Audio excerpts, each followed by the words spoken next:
네, 2025년 전공 B 관련해서 문제풀이를 진행하도록 하겠습니다. 다음은 이제 디자인 관련된 문제인데요. 조명 디자인 관련돼서 문제가 나왔어요. 가는 에밀 갈레의 작품이고 나는 티파니의 작품입니다. 그래서 그 기입형 괄호 넣기에서 2점짜리가 배점이 됐는데 19세기 말에서 20세기 초에 걸쳐 유행했던 장식 예술이다라는 거.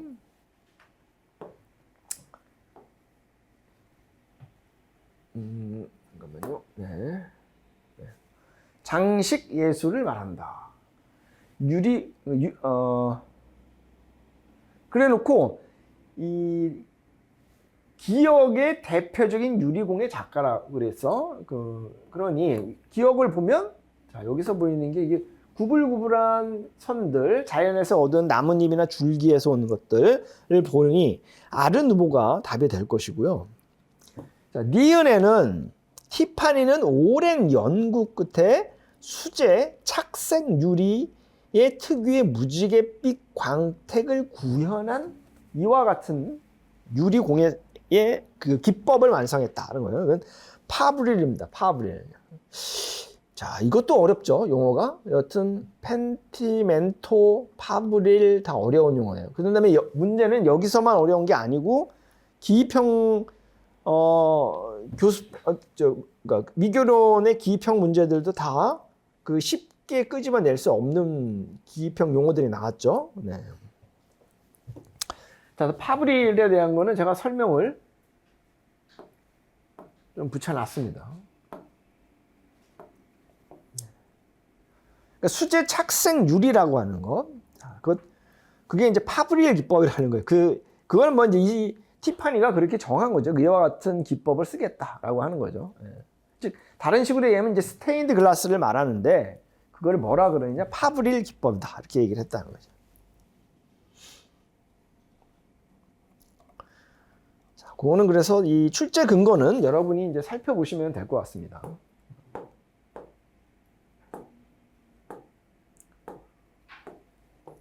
다음 2점짜리 이제 문제가 나왔는데, 자, 벽화 고분의 형식에 대해서 나왔어요. 그래서 무덤 축조 방식이 이제 두 가지가 있는데, 하나는 벽화를 그릴 수 있는 방식이고 다른 하나는 벽화를 그릴 수 없는 방식이야. 그래서 이 두 가지 방식이 뭐냐를 물었어요. 벽화를 그릴 수 있는 방식은 방처럼 만들어져 있어야 돼요. 그래서 실이 들어가야 돼. 방실이 들어가야 돼. 그래서 석실, 그 석실로 방을 만들고 위는 어떻게? 흙으로 덮는 거죠. 자, 그래 놓고 보니 석실 봉토 내지는 석실 봉토분, 석실도 됩니다.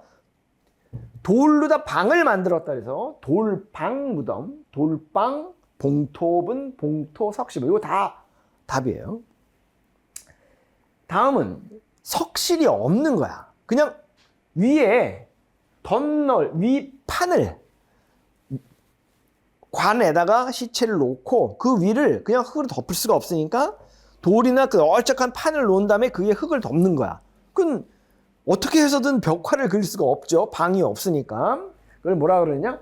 돌무지 덧널이라고 부르고, 아니면 돌무지 덧널 무덤, 적석 목곽분, 나무로 곽을 짜서 관을 쓰고 그 위에 돌을 그냥 이렇게 강돌을 그 위에 올린 거야. 강에 있는 둥글둥글한 돌들을 그 위에 올려놓은 거지.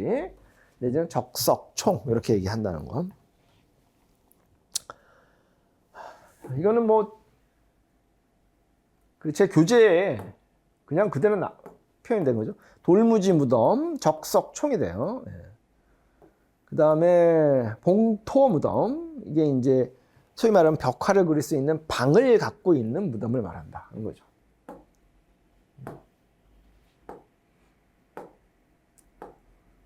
참고로 해서 여러분이 보시면 될 것 같습니다.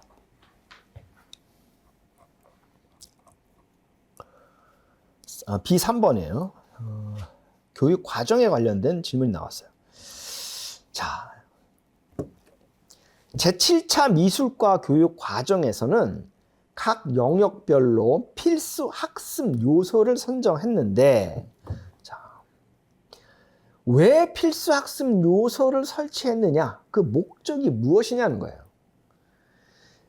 다른 거는 뭐 어떻게든 상관이 없지만은 요 과목은, 요 학습 요소는 반드시 하라는 거야. 그럼 왜 그랬겠어요?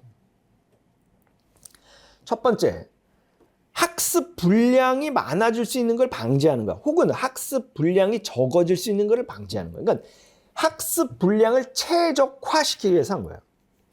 1년 동안 진행되는 수업의 분량을 아예 적정선을 준 거예요. 두 번째, 학습자의 수준, 내지는 학습의 수준과 범위를 주겠다는 거야. 너무 어려운 것도 너무 쉬운 것도 아니고 적당한 1학년에 필요한 거, 2학년에 필요한 거, 3학년에 필요한 거, 학년급별로다가 초등학교와 중학교 차이를 둬서 그 학년급별에 학습하는 수준과 범위를 적정화하겠다는 거예요. 이건 사실상 이거는 보너스지. 예, 교육 과정은 약간 보너스적인 점수가 라고 보시면 되는데 이것도 그에 해당되죠. 네. 자, 그 다음에 2007 개정 미술과 교육 과정, 그 중에 감상 영역이야. 중 영역이 대상에 제한되는 한계가 있었는데 그게 2009 개정에 어떻게 됐다? 확대됐어. 그럼 우리가 뭐를 어떻게 확대해야 돼? 필요한 게 뭐였어? 미술사, 미술 비평. 이게 힌트가 이게 뭐냐면은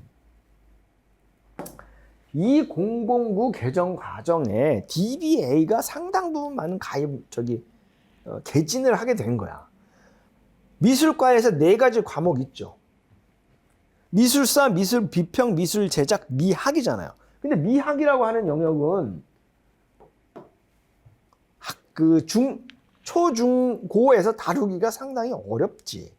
그런데 미술사와 미술 비평은 사실 미술 비평과 미학이 또 겹치는 면도 없지 않아 있고 하니 어떻게 유추할 수 있겠어요?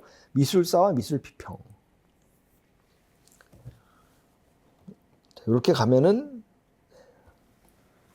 답이 유추가 된다.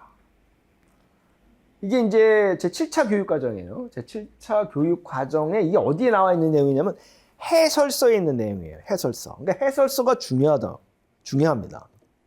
거기에 필수학습 요소를 중심으로 왜 했느냐? 보편적인 학급 내용을 정선함으로 학습 분량을 최적화한다. 수준과 범위를 적정화한다. 2009 미술과 개정 교육과정의 감상이에요. 감상은 미술사, 자, 그렇죠? 미술사, 미술 비평. 자, B4번 문제 한번 보죠.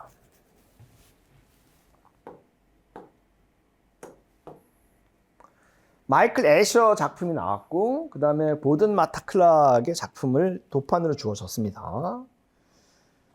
자, 1960년대 후반이라고 시기를 정해줬고 미술계에서는 미술 작품을 전시하는 곳으로만 여겨졌던 장소를 재맥락화하는 시도가 이루어졌다. 가와 나는 이러한 경향을 반영한 작품들이다. 가는 미술관이라는 장소에 내재된 특권을 가시했다는 측면. 자, 미술관이라고 하는 장소가 갖고 작품이 미술관에 감으로 인해서 그 작품의 권위가 인정이 되는 거야. 갤러리랑 또 달라요. 일반 공공 퍼블릭 스페이스 전시하는 것과는 또 다르다고. 미술관이라고 하는 관자가 붙었기 때문에 그 관을 해체하겠다는 거야. 그건 뭐야? 생각이 우선인 거죠. 생각을 가시화시키는 거지. 그런 걸 뭐라 그래? 개념 미술이라는 거야.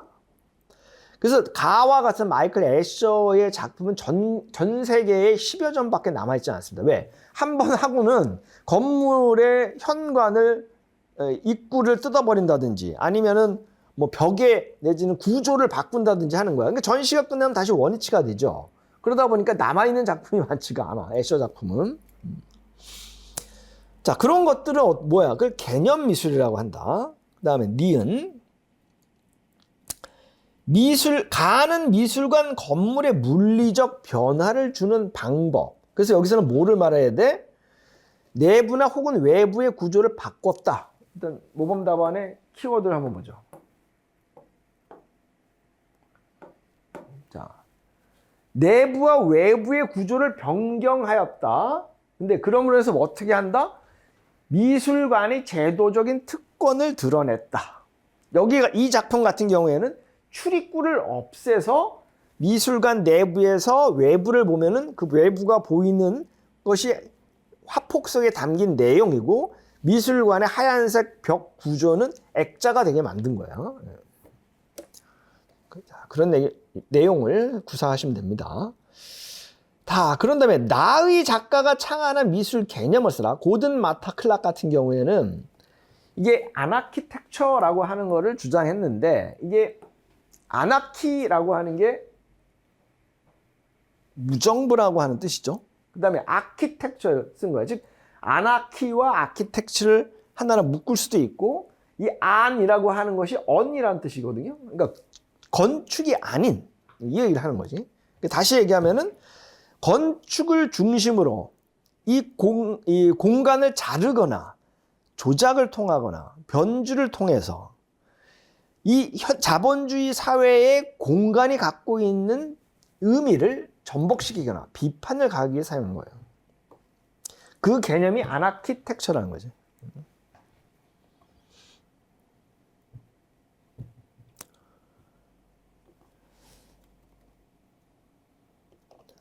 자, 그래서 출제 근거에 제가 자세하게 좀 담아놨습니다.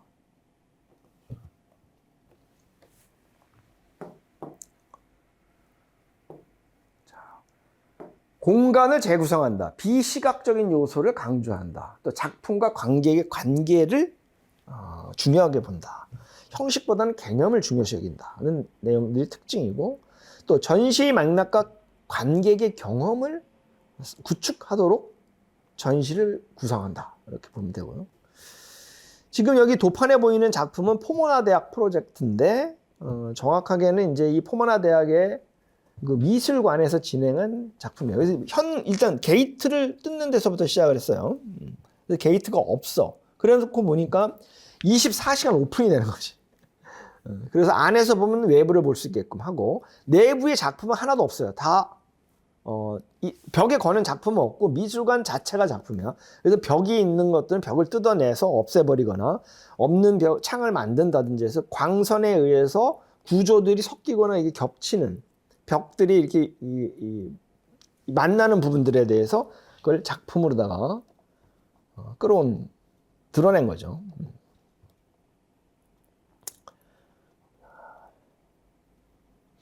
자, 또 고든 마타 클락의 아나키텍처도 여기 이제 쭉 제가 설명을 해놨는데 이건 한번 여러분이 읽어보시면 될 것 같아요. 지금 다 이거를 설명하면서 하기에는 수업이 지금 부족하고 일단 여러분들이 답을 한번 보는 게 중요해서 빠르게 수업을 진행하고 그 다음에 이제 복귀 답안 채점에 대해서 한번 말씀 나눠보도록 하겠습니다. 다음 B5번이에요.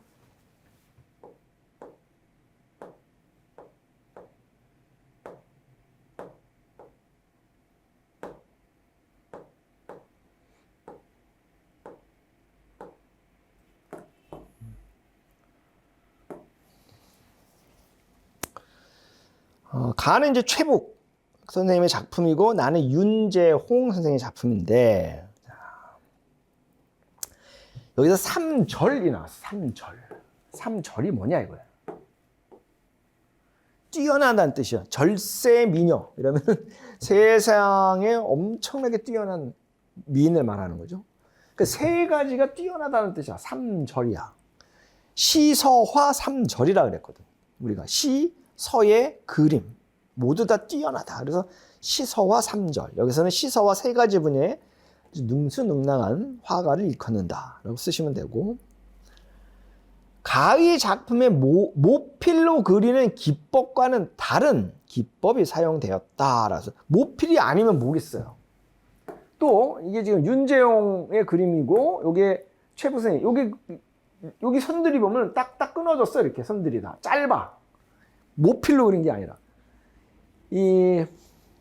무슨 붓 길이가 짧은 걸 써도 되지 않느냐? 그렇다 그러면은 자연스럽지가 않죠. 이렇게 날카롭게 이렇게 손가락 끝에 손톱에 묻힌 양으로다가 이렇게 그리든지 했었을 테니 여기서도 마찬가지죠.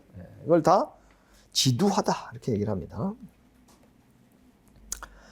윤재홍은 문인 화가이었으나 독특한 화면 구성과 채색법으로 조선 말기에 새로운 화풍 형성의 선구적인 역할을 했다. 자, 이거는 이제 이구동성으로 학자들이 말하기를 이색 화풍 이렇게 얘기를 합니다. 디귿의 명칭을 쓰고 이색 화풍이고 이색 화풍의 명칭을 쓰라 그랬지.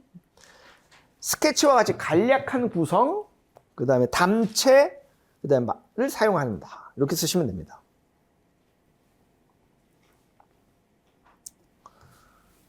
출제 근거. 한미서 교재에 나왔던 작품 내용인데 시서화 3절로 일컬었다. 누가? 강세황 선생님이. 자, 김수철, 홍세섭, 조정규 등이 영향을 받아 누가? 윤재홍에서 시작한 간담하고 맑고 깨끗한 수채화 같은 묵법은 이색 화풍에 속한다. 이렇게 돼 있죠. 네. 다음 이제 요게 이제 이것도 그 윤재홍 의 그 지두 화법으로 그린 그림이에요. 선들이 다 짧아 이렇게.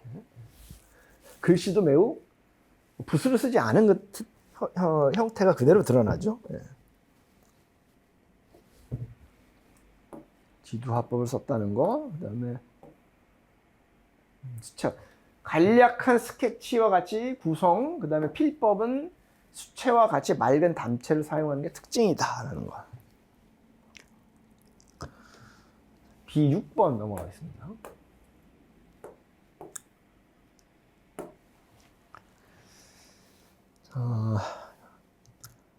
가는 이제 미켈란젤로로 르네상스 후기 이 작품을 대변하는 천장벽화이고요. 나는 이제 바로크 시대 포초의 천장벽화를 대표하는 작품입니다. 자, 르네상스 시대 천장화 가와 바로크 시대 천장화 나를 서로 비교하는 것인데 수성 안료로 회반죽 위에 바르는 걸 뭐라 그러냐? 프레스코라 그러죠. 또 부온 프레스코라고 쓰신 것도 다 답이 됩니다. 부온이 습하다라는 뜻이 있기 때문에 같은 말이에요. 자, 그런 다음에 가와 나는 모두 눈속인 기법을 사용하였으나 나 같은 경우에 가의 공간 표현 방식에서 한층 더 나아가 공간의 환영을 극대화하였다. 그래서 가의 공간 표현 방식이 뭐냐 이거. 이게 지금 보시면은 요건 이렇게 인위적으로다가 구성된 이 건물에 의해서 구성된 나눠진 부분들이야. 근데 여기 보이는 요런 내용들 있잖아요. 여기 요것들은 나눠진 게 아니고 그 천장에 이 구조랑 연결되어 있는 듯하게 그린 거예요. 그래서 공간을 이렇게 나눠지게 만든 거라고. 이렇게 요 공간, 다시 요 공간. 이렇게 공간을 나눈 거야. 이건 그린 거예요. 요거는 요 벽들은 가벽처럼 보이는 거를 그린 거야. 실제 있는 게 아니고. 그래서 기존 건축의 구조를 바탕으로 하면서 천장에 이와 연결된 건축 구조를 그림으로 그려 연결화시켰다. 일체화시켰다. 이렇게 쓰시면 되죠. 자, 그 다음에 위로 아래, 나처럼 만테냐의 작품에서도 많이 등장하죠. 이제 밑에서 위로 올려다보는 방식의 이 기법을 뭐라 그러느냐. 그래서 이건 디소토라고 합니다. 디소토 방식.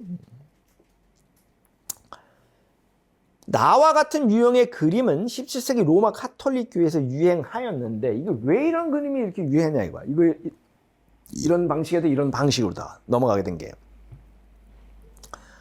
이게 반종교 개혁의 일환이에요.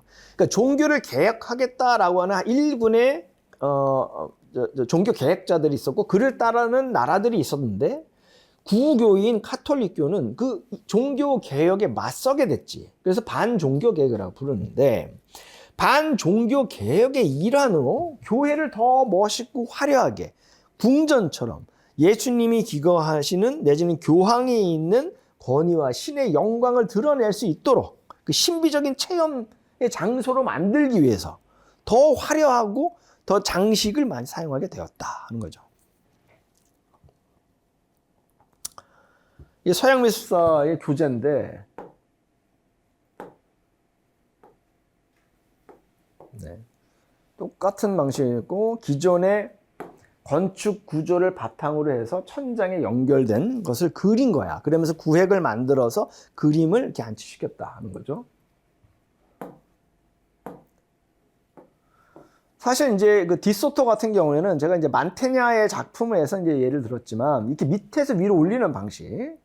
그래서 회화의 기법 중에 지금 단축법을 사용했다는 거, 그 다음에 트롱프의 눈을 속이는 거, 그 다음에 디소토 방식, 아래에서 위를 향하는 방식을 사용했다는 거, 여기까지 언급을 했었어요.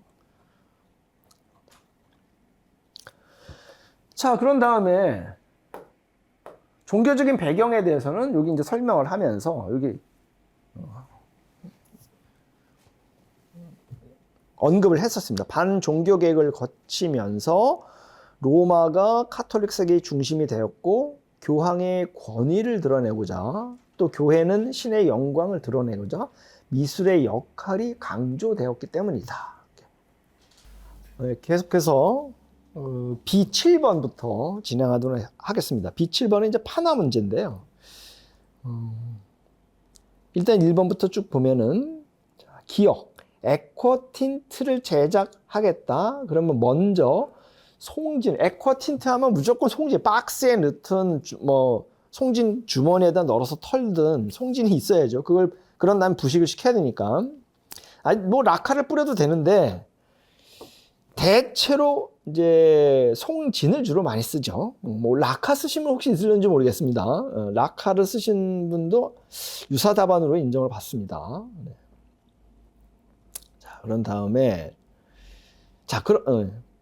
그런데 이제 여기 뒤쪽에 가면은 먼저 송진 가루 내지는 송진을 뿌린 후 열을 가한다 그랬기 때문에, 라카는 열을 가하면은 서로 엉기죠. 그래서 이건 오답이 될 가능성이 있겠네요. 뒤쪽을 제가 못 봤네요. 네. 그래서 송진 가루가 답이 될 것이고, 자, 액화 틴트 판을 부식할 때 올라오는 공기 기포들을 없애는 방법이 뭐냐 이거예요. 이게 그 깊이에 들어가는 양의 또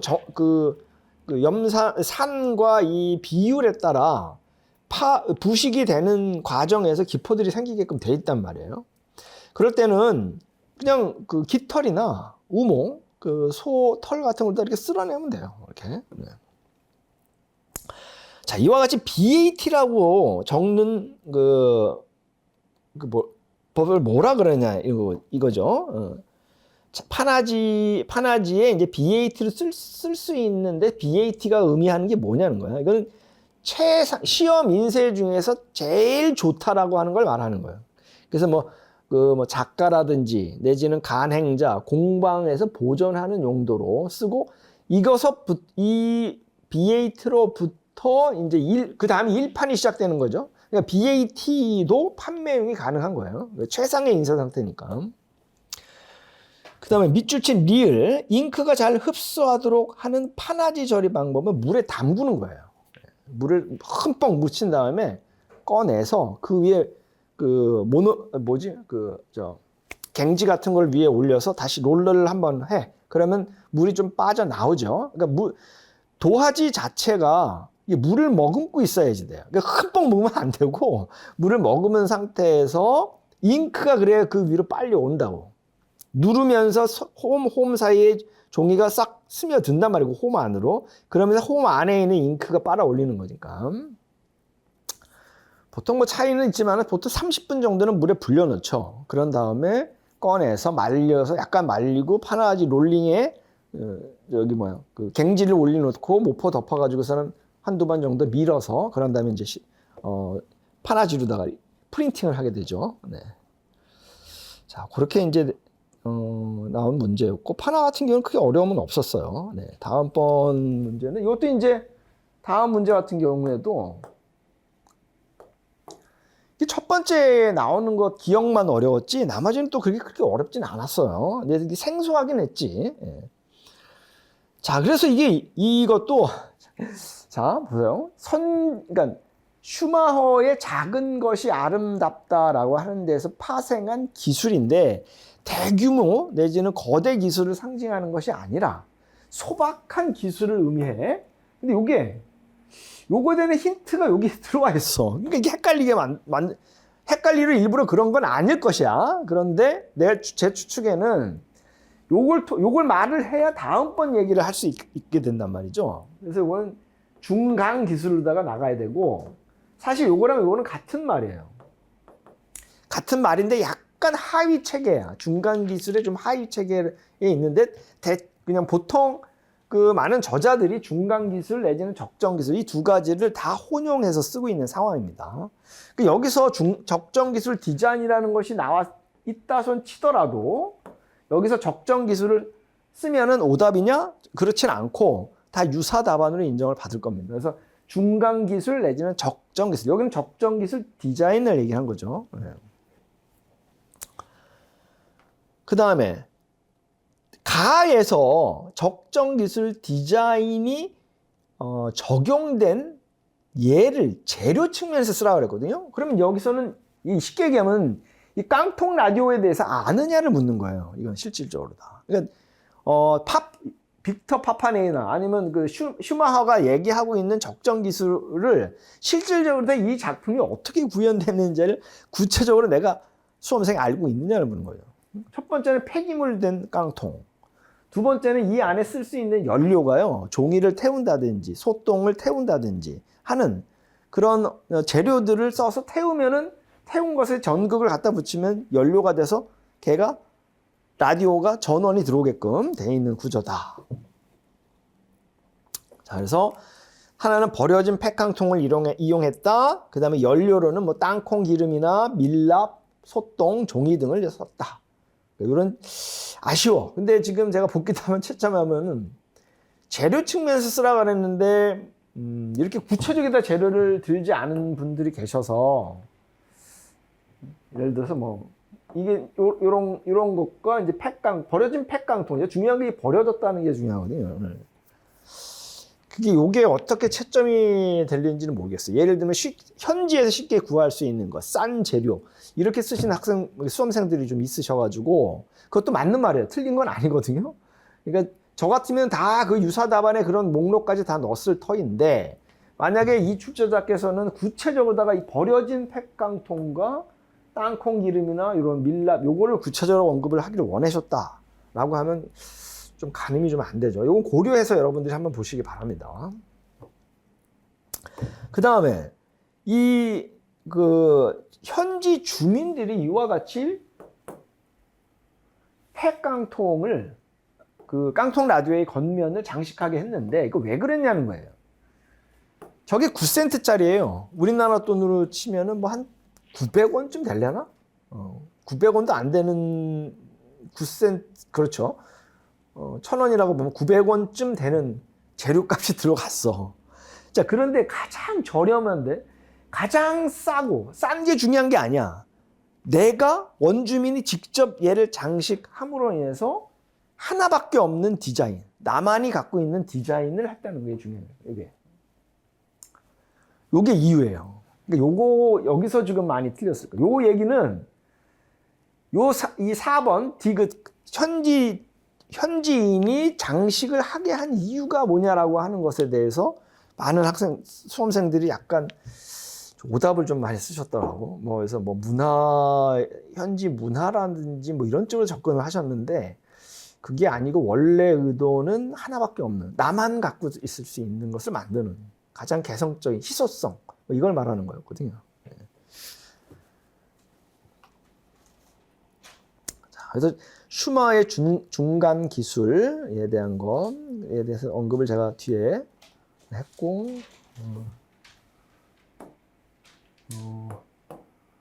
이거 지금 다 지금 설명하면 한두 곳도 없기 때문에 여러분들이 한번 보시면 좋을 것 같아요. 예. 그래서 환경 친화성이라든지 저비용, 그다음에 또 기술과 인간에 대한 관계에 대해서 고민을 많이 했다라는 거. 그다음에 중간 기술이 나타내게 된 배경, 그 환경 파괴 자원 고갈이 가장 컸죠. 그런데 또 그럼으로 인한 사회적 불평등을 해소하기 위한 중간 단계의 기술. 이게 쉽게 얘기하면 이 중간 단계의 기술이라고 하는 거는요, 그냥 그 노동이에요, 노동력을 말하는 거예요. 그 노동력을 개별화해서 생산할 수 있는 것을 좀 들여다보겠다는 거지. 그 가능성을. 그다음에 이제 빅터 팍판에서 이제 깡통 라디오 굉장히 유명한 제품이었었는데, 이 깡통 라디오가 인도네시아 발리 사람들이 그 화산 폭발을 대피하지 못해서 수만 명이 죽어요. 근데 만약에 화산 폭발에 대한 경고음을 내가 미리 알았다면, 그 경고음은 뭘 통해 알 수 있어? 하다못해 라디오 방송을 통해서라도 알 수 있었으면 빨리 대피하지 않았을까? 라는 데서부터 시작을 한 게 이 깡통 라디오예요. 이게 중간 기술이 접목된 거죠. 가장 적은 기술과 현지인들이 직접 조립해서 만들 수 있는 거예요. 그만큼 간단하게 만들어졌다고. 연료 자체도 왁스를 태우거나 끓인 데에다가 전극만 꽂으면은 전원이 들어올 수 있게끔 만들어져 있는 그런 라디오였단 말이죠. 자, 그런 내용으로 되어 있으니까 이건 여러분들이 한번 시간 나실 때 한번 파악해 보시면 좋을 것 같고요. 이제 B9번이에요. 자, 끝 빠지지 않는 화가 중에 한 분이 예찬이죠. 예찬. 그 소산체의 대가였어요. 소산체가 사람을 빼는 거거든. 그런 다음에 이 풍경 자체를 굉장히 검소하고 검약한 선비들이 사는 곳으로 다 만들기를 원해요. 그 이상적인 공간이었으니까. 그래서 소세해. 이렇게 쓸쓸한 느낌이 들 정도로 비어 있어. 그 다음에 피마준법을 써가지고 갈필로다가 쓰니까 메마른 표현들이 나온단 말이에요. 그런 것을 쓴 예찬 선생이 사실상 조선 후기와 말기에 한국의 화단을 점령했어요. 그렇기 때문에 특히 이제 소치 선생이 이제 예찬풍의 그림을 많이 그리셨었어요. 자, 그래서 이게 동양미술사인데, 자, 조맹부가 주장한 고이론이 뭐냐? 이거는 원나라 때 조맹부잖아. 그러니까 원대의 그림이 아니라, 그리고 그 앞서 있었던 원대가 망하게 된 남송대의 사실적이고 원체화뿐이 아니라 당나라 시대의 그림, 그 이전으로 돌아가자는 얘기야. 그게 고예. 그래서 복고주의를 말하는 겁니다. 가와 나 작품에 나타나는 필목의 특징을 써라. 여기 지금 왼쪽 편은 굉장히 마른 거고 여기는 습윤한 붓질이에요. 물기가 많고 물기가 적어요. 묵이니까. 필이 말라 있고 필에 물이 많다. 묵 자체 표현이 거의 여백으로다가 표현을 한다든지, 여기는 젖은 물감의 형태의 안개 표현을 묵법으로 많이 썼다. 발목을 많이, 짙은 발목에서 농담의 발목으로까지 많이 썼다. 이렇게 표현을 하시면 되고, 그 다음에 니은을 동원 화풍의 구도를 가에서 찾아 써라. 이거는 동원식 구도는 이 양안 가운데 그 천이 흐르고 호수가 있고 양쪽에 언덕이 있는 걸 말해. 그러면서 강남 산수와 같은 거. 이게 중국 강남 쪽에 물이 많아요. 저수지가, 호수가 굉장히 많거든요. 또 곳곳에. 그렇게 이 저수지의 풍경을 담고 있는 모습들인 거야. 그러니까 강남 산수에 대한 표현을 쓰시면 돼. 구체적으로 격안 산수라든지. 격안은 이제 언덕을 양쪽으로 벌어놨다는 뜻이거든. 이란을 두고 가운데 하천을 뒀다는 뜻을 쓴다든지 그런 내용 다 들어가도 좋아요. 그 풀었어도 좋아요. 크게 그건 어려움이 없었을 거예요. 이건 거의 다 이건 맞추지. 여러분 내신 답 보니까 이 문제는 거의 다 맞추셨더라고.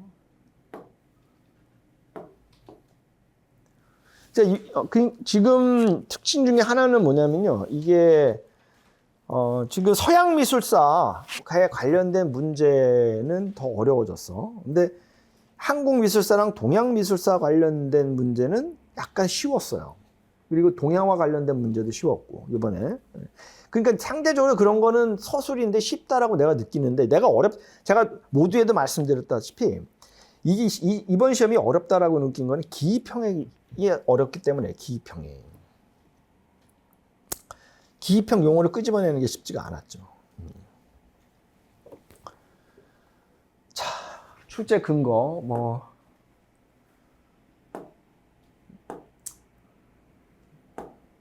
그냥 넘어가도 되는데 우리 윌비스 요구사항이 좀 있어가지고 좀 어딘가 좀 겹쳤다는 거 좀 보여줘야 돼서 겹친 게 교재 쪽에 이번에 좀 많았네요. 여기 고2에 났었고 북송이나 당해로 돌아가겠다는 거예요. 내가 근데 만약에 이거 북송 당 못 썼어요? 상관없습니다. 복고주의라는 말이 나오면 돼요. 구체적으로는 당이에요. 당. 실은 이 당이거든요. 근데 만약 남송을 쓰면 어떻게? 여하튼 남성을 쓰든 뭘 쓰든 간에 이 위에 복고주의 이전 시대로 그림을 회귀하겠다라는 내용, 그런 뉘앙스의 글만 들어가면은 답으로 인정을 받을 겁니다.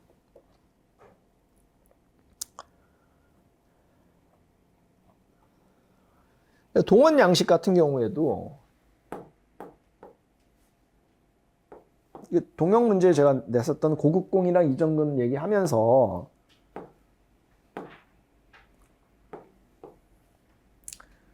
자, 근중경은 동원의 화풍을 따랐다라는 것이고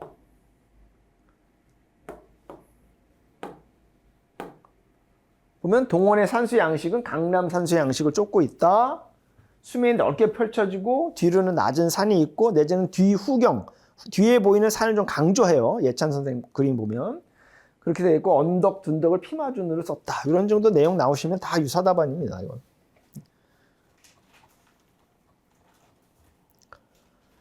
다음에 B10번 문제 한번 볼게요.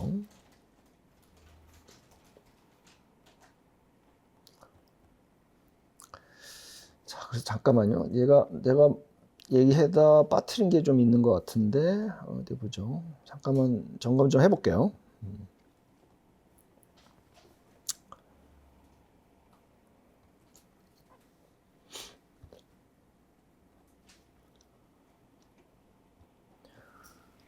이 A1번서부터 제 느낌입니다. 제 A1번에도 사실상 이거 아른하림의 시지각 사고라는 거를 개괄적으로 보는 게 아니고 개요식으로 다 보는 거, 요약식으로 보는 게 아니라 그걸 직접 읽으라는 거야. 지금 여기서는 2번 출제자들의 의도는 파악은 제가 그렇게 합니다.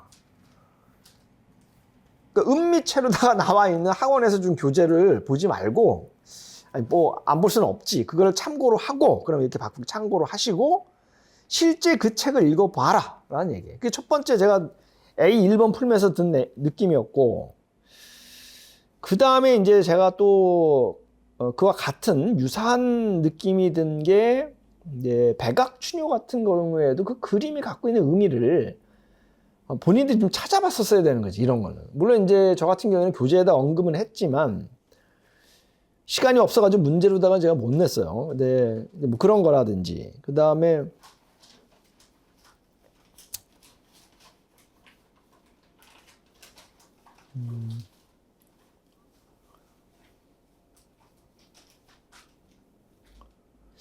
제가 봤는데 어디서 봤지? 그렇지. 이제 B11번에 있었네요. B11번 설명하면은 예를 들면 이게 허버트 리드 박사의 예술을 통한 교육이란 저서거든요. 이 저서가 지금 도서관에도 있고 번역돼서 지금 나와 있어요. 이 내용을 직접 읽어봤으면 이걸 풀 수 있는데 그런 의미에서 이번 출제된 문제는 사전에 좀 준비가 많이 된 문제다. 그렇기 때문에 문제가 좀 어려웠다. 우리가 이제 개괄식으로 다 접근하는 그 시험 공부 방식이라면은 이와 같이 구체적으로 다 깊이와 넓이를 갖추고 있는 분야에 대해서 그걸 심도 있게 들여다보고 읽으려면 시간이 필요한데 그러기에는 좀 그렇다 보니까 이제 시험 문제가 좀 어렵게 느껴졌을 것이다 이런 생각이 듭니다. 그 다음에는 어떻게 준비를 해야 되느냐? 제가 생각하기에는 이게 우리가 지금 그 임용고사뿐만 아니라 이제 학원에서 여러분들이 이제 스캐폴딩을 좀 받으실 터인데 그때 언급되는 책이나 저서들은 한번 직접 읽어보시는 게 어떨까 하는 생각이 듭니다. 뭐 나중에 지금 뭐 올해는 끝이 됐고 다 내년부터는 아무래도 그런 거에 저도 중점적으로 좀 도움을 줘야 되지 않을까 하는 생각이에요. 여러분이 안 읽고 내가 정리를 해서 주면 좋은데 결국 그게 여러분께 안 되거든. 정리만 할 뿐이야. 직접 한번 읽어볼 필요가 돼. 그 필독서에 대해서 좀 뽑아야 되지 않나 하는 생각이 들어요. 2024년에 허버트 리드 박사에 대한 책이 계속 언급이 됐었고, 조서 문제, 마티스와 드가 문제 있었죠. 올해도 또 허버트 리드 박사 문제가 또 나왔어요. 그러니까 작년 올해 이쪽 관계된 데에 그러니까 허버트 리드 박사에 대해서 좀 굉장히 주목하고 있는 분이 계시지 않았나 하는 나의 내피셜입니다. 자, 개정 미술과 교육 과정 이번에 많이 나왔어요. 한번 보죠. 자, 기억에 해당하는 용어를 써라. 자, 이걸 앞에 한번 보죠. 지난 감상 수업에서는 다양한 국가의 작품에 대해 학생들이 자신의 생각과 의견을 나눴다는 거야. 내 생각을 말로 했다는 거지. 여러 문화에 대한 이해와 공감을 이끌어낼 수 있도록 수업을 진행했어. 자, 요거 하나 때문에 요거 뭘로 가야 돼? 대화 중심 감상법으로 가야 되겠죠. 네. 자, 근데 그것도 대화 중심 감상법 말고 다른 데로 갈까봐 또 한정해요. 감상자가 먼저 작품을 자세히 살피고 자신의 생각과 의견을 서로 이야기하는 방식입니다. 대화 중심 감상법밖에 없어. 그러니까. 자, 그래 놓고 학생들의 그러한 감상 내용은 2022 개정 미술과 교육 과정의 감상 영역 핵심 아이디어에 비추어 볼 때 적절하지 않아요. 뭐라 그럴게? 자,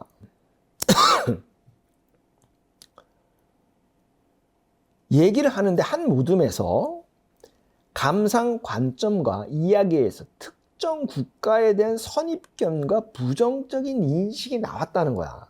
자, 그러면 이게 2002 개정 미술과 교육 과정에서 뭐에 위배되느냐를 쓰는 거예요.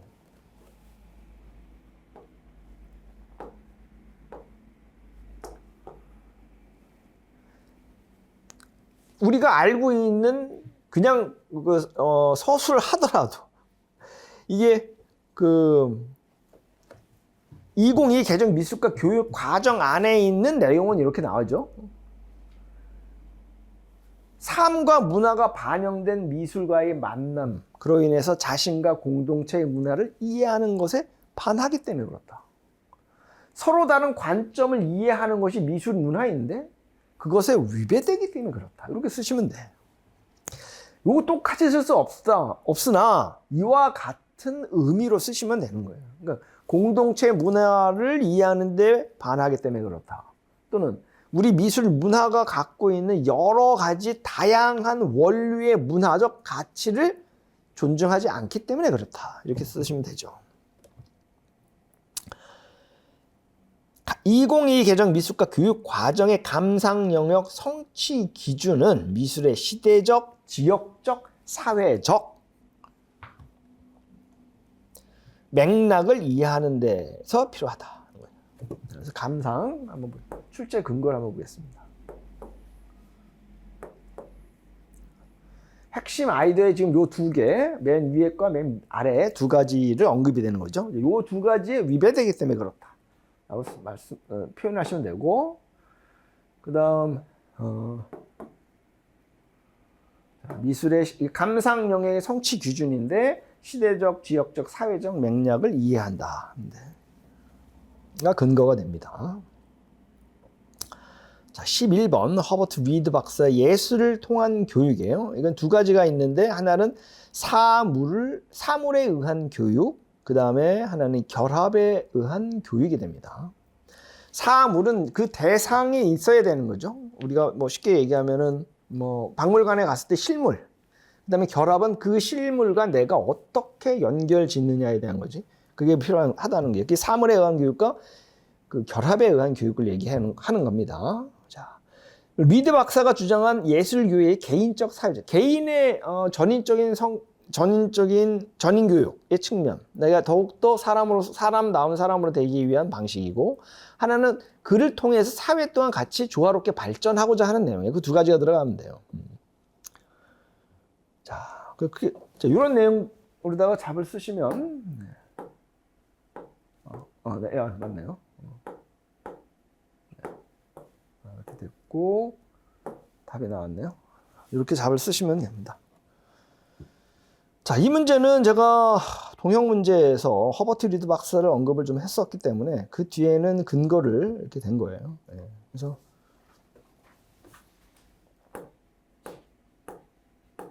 동형 문제 나왔던 내용이고, 이건 여러분들이 한번 살펴보시면 좋을 것 같습니다. 자, 그러면은 이렇게 해서 이제 B11까지 다 마쳤습니다. 시험 보시느냐 고생하셨고, 복귀답안 작성하시느냐고 또 고생하셨습니다. 하여튼 좋은 결과 있기를 정말 바라고, 2차도 꾸준히 준비 잘 하셔가지고 좋은 결과 있기를 바라겠습니다. 자, 그럼 여기서 임용고사 그 기출 문제 풀이를 마치도록 하겠습니다.